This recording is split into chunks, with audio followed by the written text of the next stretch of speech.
மோடி குறித்து அவதூறு பேசிய ராகுல், இதுதான் உனக்கு கடைசி வார்னிங் வச்சு செய்த நிர்மலா சீதாராமன். எப்பொழுதெல்லாம் நமது பார்லிமெண்ட் கூட்டத்தொடர் கூடுகிறதோ அதையொட்டி நமது பாரத பிரதமர் பெயரை கெடுக்கும் வகையில் வெளிநாடுகளிலிருந்து ஏதாவது அவதூறுகள் கட்டவிழ்த்து விடப்படும். பிரதமர் மோடியின் ஆட்சியை விரல் நீட்டி குறை சொல்ல முடியாத மக்களவை எதிர்க்கட்சி தலைவர் ராகுல் காந்தி இந்த வெளிநாட்டு அவதூறுகளை கையில் எடுத்துக்கொண்டு பார்லிமெண்டில் பேசுவார். இதைத் தொடர்ந்து வாடிக்கையாக வைத்து வருகிறார். இந்த நிலையில் நேற்று பட்ஜெட் கூட்டத்தொடர் தொடர்பான விவாதத்தில் கலந்து கொண்டு பேசிய ராகுல் காந்தி, மக்கள் தொகை கூடுவது சுமை என்றும் பேரழிவு என்றும் பலர் கூறுகின்றனர். ஆனால் மக்கள் தொகைதான் நம்மிடம் இருக்கக்கூடிய மிகப்பெரிய சொத்து. அது நமது பலமாகும். அமெரிக்காவுடன் ஒப்பந்தம் செய்து நீங்கள் இந்தியாவை விற்றுவிட்டீர்கள். இந்தியாவை விற்றதில் உங்களுக்கு வெட்கமாக இல்லையா? நீங்கள் எங்கள் தாய் பாரத மாதாவை விற்றுவிட்டீர்கள். இதில் சுவாரஸ்யமான ஒன்று என்னவென்றால், பிரதமர் பலன் இல்லாமல் இந்தியாவை விற்க மாட்டார் என்பது எனக்கு தெரியும்.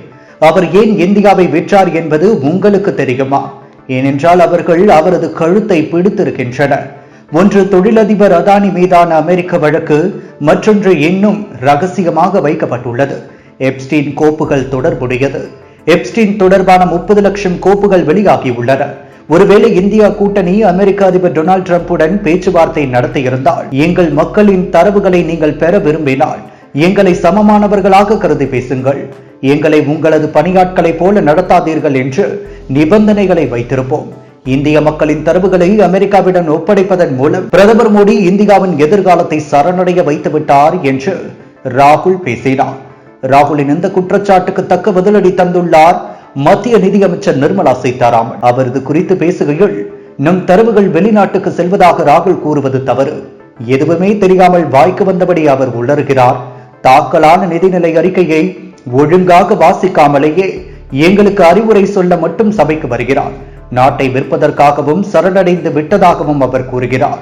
2013 உலக வர்த்தக அமைப்புக்கு சென்று போலி ஒப்பந்தத்தில் நாட்டின் நலனுக்காக எதிராக கையெழுத்திட்டது யார்? இதனால் 2017 முதல் விவசாய கொள்முதல் செய்ய முடியாத நிலை ஏற்பட்டது. இதற்கு காரணம் காங்கிரஸ் தான் என்று நிர்மலா சீதாராமன் பதிலடி தந்தார்.